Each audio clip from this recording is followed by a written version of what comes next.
I'm joined by Talk's fabulous international editor, Isabel Oakeshott. Welcome, Isabel. So much lunacy to talk about tonight. I know. It's so worrying. I was just thinking of that trans story from the US, 15,000 trans troops that Trump plans to kick out. Can you imagine? That's basically practically the size of our entire armed forces.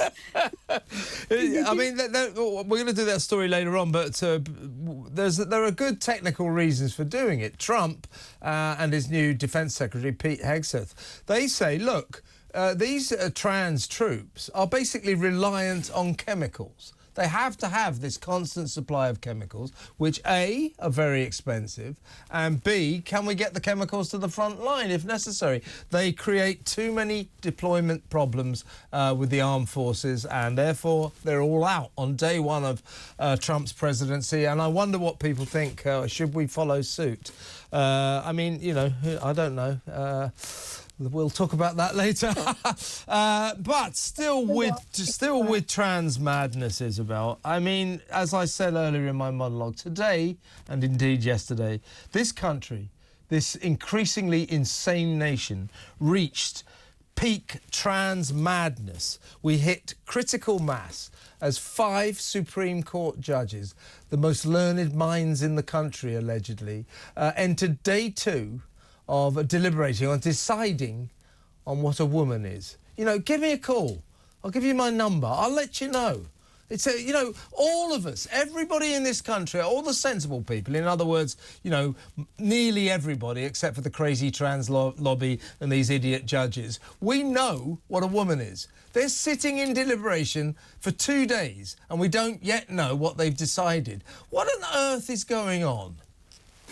I mean, when the history books come to be written about the decline and fall of the West and of the UK in particular, there should be chapters devoted to the amount of expertise and intellectual brilliance and NHS resources and goodness knows what else that is devoted to this absolute waste of time. And money, by the way. A lot of taxpayers' money as well. Masses of resources. I mean, other countries, the countries in the world whose economies are booming, are not wasting their time navel-gazing or below the navel-gazing on this stuff. It's not complicated. Any man or woman on the street knows what a man or a woman is.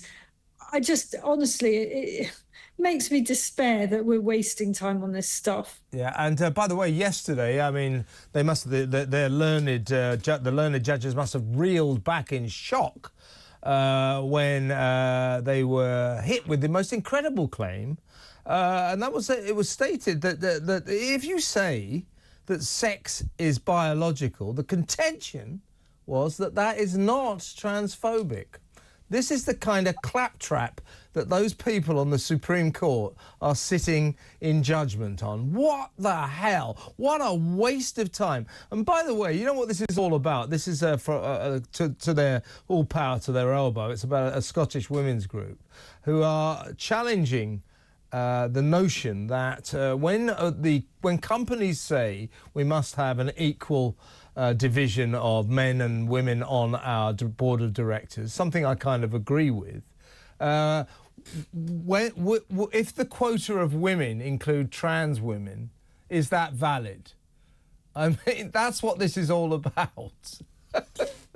Oh, my God. I mean, whatever. What's wrong with these people? How about you just focus on, with businesses, focus on making money, not tying yourself in knots on this stuff. It's bizarre. Yeah, I totally agree. As I say, there are so many areas. In a little while, we'll talk about, you know, crazy Ed Miliband and the net zero derangement that is going to wreck this country. It's going to wreck the economy. I mean, it really will, as our politicians, our ludicrous politicians, gather around a scientific principle that isn't even proved. It's unbelievable, and the whole world is doing this. It's really worrying, but let's stick with trans issues at the moment. I mean, as we know, what is it, 0.43% of the population are trans. Respect to them, good luck to them. I hope they're happy, but I'm not quite sure why vast amounts ounce of our national agenda, day in, day out, is devoted to their welfare, often at the expense of everybody else, certainly at the expense of what I would be tempted to call real women, but I'd better say biological women. And the BBC, on the same tack, has gone out of its way. I discussed this with Rod Liddle last night, and his reply was, of course, untweetable, but everybody heard what he said. The BBC has gone out of its way to hand or to award its Female Footballer of the Year trophy to an obscure Zambian striker called Barbra Banda, who plays in Orlando in Florida or something, but she's Zambian, and she was withdrawn by team bosses from the 2022 Africa Cup due to her high male testosterone levels. Apparently she's failed 2 of these tests. She's still kind of officially female, but of all the British women they might have given this award to, of all the undisputable biological women they could have given this award to, they've found this obscure Zambian who's arguably a bloke. What's going on? Well, it's the BBC we're talking about, and I suppose that's what... I mean, but this is incredibly serious for young women and girls in sport. You know, we can sit here and put our head in our hands and despair over it on a kind of intellectual level. But so many of us have got children who are really into their sport and would like to be able to compete on a level playing field. My daughter is a very, very good young athlete. And, you know, I really worry about how she's going to be able to compete against pretend women as she gets older. Yeah. You know, it just is completely and utterly unfair. And you know, how this can be seen as in the name of equality, I don't know, because it's the precise opposite of that. I've always said, you know, if trans people want to take part in sport, fine, they need to have a special trans category. Yeah. But it is not fair to have them competing against women who are biological women as if that is an equal competition, because it just isn't. Men and women are built differently, has been the same as that since Adam and Eve, and there's no point in pretending otherwise. Yeah, and lest we forget, how can we forget in the Olympic Games, that Algerian bloke who beat a load of women up to get the female boxing gold medal? It was a bloke, you know, and when we all went, by the way, we're just looking at pictures of Barbra Banda, you know, I'm sure that Barbara is somewhere in the middle, I don't know, intersex or something, but Barbara looks very much like a bloke to me, unless we forget, remember the Algerian bloke, and when we all went, that's a bloke beating up women. Do you remember that tragic sight, really upsetting, the poor Italian lady boxer who went into the ring, this bloke climbs in, just clocks her one like that, she goes down like a pack of cards and bursts into tears, and we're all going, that's a bloke, that's a bloke. He goes on to win the gold, and we're told, oh, you Neanderthals, how dare you say that's a female, that's a woman, you and your backward opinions. It was proved. And then that bloke tried to sue the Olympics for various media outlets for suggesting that he was a man. And guess what? Chemical tests proved he was a man. A man won the female boxing gold at the Olympics. I mean, honestly, as I say, as you were suggesting, so many mad areas in today's arena of insanity. Sharon Davis, a real hero, a brilliant Olympic swimming legend from Britain here. I mean, she tweeted, and she's campaigned on this a lot. And what they're campaigning on, by the way, as you alluded to, Isabel, is the death of women's sport. If we let blokes compete against women, women's sport is over.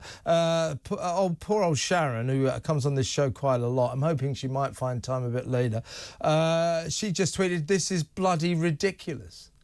And it really is. J.K. Rowling said the BBC is spitting in the face of women. I mean, honestly... It's not inclusive. It's the opposite of inclusive. It is actually hammering women, and particularly young women who are trying to break into professional sport or semi-professional sport, or even, frankly, just playing at club level, you know, doing competitions on a local level. It's just wrong. Yeah. You know, and that anyone can see, that can think that this is somehow the right, kind, decent, level, fair thing to do really beats me, because it is so obviously unjust to tilt it like that. It just isn't right. Just a couple more quotes from social media. Tracy Edwards, a former British sailing champion, of course, she added, BBC Sport, you are an utter disgrace to broadcasting and journalism.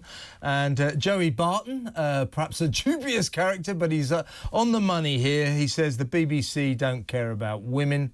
It's all about forcing their ideology on everyone. And by the way, lastly, before we move on, the BBC yesterday proudly, you know, all over the front pages of the paper, for the first time, the BBC Sports Personality of the Year show, by the way, the most boring programme you've ever seen in your life, always is, year in.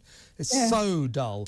Will be presented by an all-female presenting team, Alex Scott, Gabby Logan and Claire Balding. Where's the equality in that? What about men?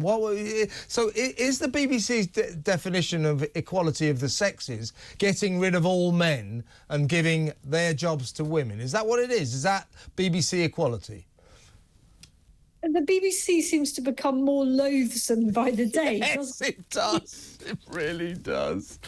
It's as if it's on a mission just to indoctrinate everybody in its own completely warped kind of central London ideology that no one else, no normal people subscribe to this stuff. And as you say, I don't think an all-female lineup or any kind of lineup presenting the Sports Personality of the Year is going to make that box office viewing. It is so damn boring, isn't it? It's the most boring. When I was just being a TV critic, you know, there were various shows that I had to watch, and yet I dreaded. You know, the X Factor. Oh my God, Strictly Come Dancing, Just Kill Me Now. But Sports Personality of the Year, I mean, it's like a 3-hour marathon. I really felt suicidal before every show, and it always delivered in its incomparable dullness, absolute massive tedium. But at least this year, it's going to be hosted by an all-female presenting team.